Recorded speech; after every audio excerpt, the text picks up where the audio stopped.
नमस्कार, मेरा नाम डॉक्टर नरेंद्र अग्रवाल है। मैं राजीव गांधी कैंसर हॉस्पिटल दिल्ली में haematologist and bone marrow transplant specialist हूँ। आज हम यहाँ मल्टीपल माइलोमा या माइलोमा बीमारी के बारे में डिस्कस करने के लिए उपस्थित हैं। इस कार्यक्रम का उद्देश्य है आम जन में, आम आदमी में इस बीमारी के बारे में अवेयरनेस लाना।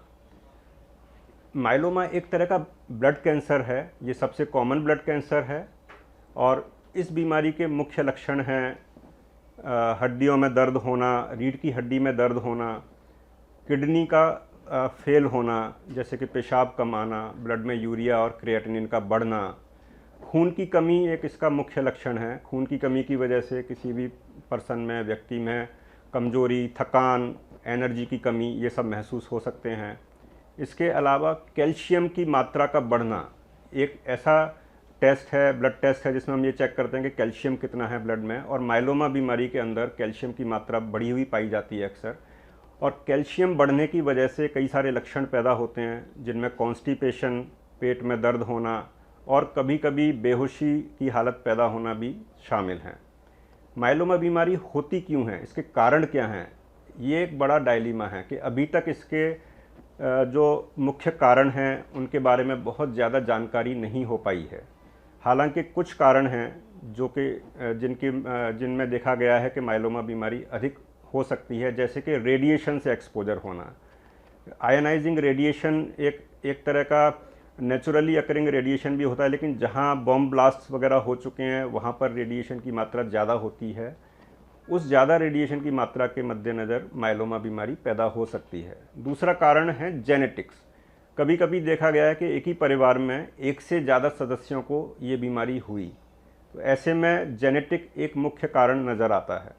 इसके अलावा और भी कारण हो सकते हैं, बट उन पर अभी भी रिसर्च जारी है। अल्कोहल भी कभी कभी इम्प्लीकेट किया गया है। पेट्रोलियम जो प्रोडक्ट्स में जो लोग काम करते हैं उनमें अधिक मिलने की संभावना जताई गई है, बट इनको अभी तक कंफर्म नहीं किया गया है। वातावरण में होने वाला धुआं प्रदूषण भी एक कारण हो सकता है, बट अभी तक ये कंफर्म नहीं है। माइलोमा किस में होता है, ऐसे कौन से पर्सन हैं जिनमें माइलोमा होने के ज़्यादा चांसेस हैं? तो उम्र एक इसका सबसे बड़ा रिस्क फैक्टर है, बढ़ती उम्र।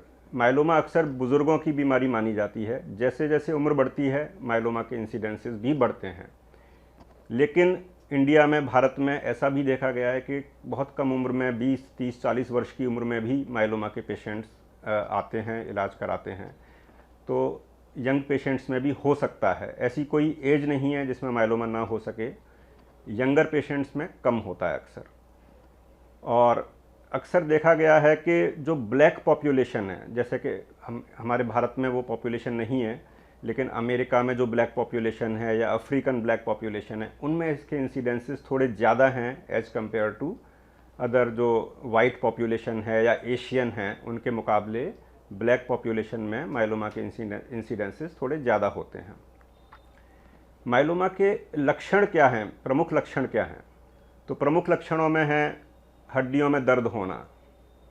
हड्डियों का दर्द एक बहुत ही कॉमन बीमारी है जो कि अक्सर ओल्ड एज में कई लोगों को होती है, और हर व्यक्ति को माइलोमा नहीं होता है। लेकिन हड्डियों में ऐसा दर्द जिसका कोई और कारण ना मिले और वो सामान्य दवाओं से ठीक ना हो, तो ऐसे में माइलोमा का शक जाना ज़रूरी होता है। हड्डियों के दर्द के अलावा हड्डियों में फ्रैक्चर भी हो सकते हैं। माइलोमा बीमारी की वजह से हड्डियां गलने लगती हैं और कई बार इतनी कमज़ोर हो जाती हैं कि बिना वजह या हल्की सी चोट से भी वो फ्रैक्चर हो सकती हैं। अन्य लक्षण हैं माइलोमा बीमारी से रिलेटेड। अन्य लक्षणों में अनीमिया या खून की कमी, जिसकी वजह से थकान होती है,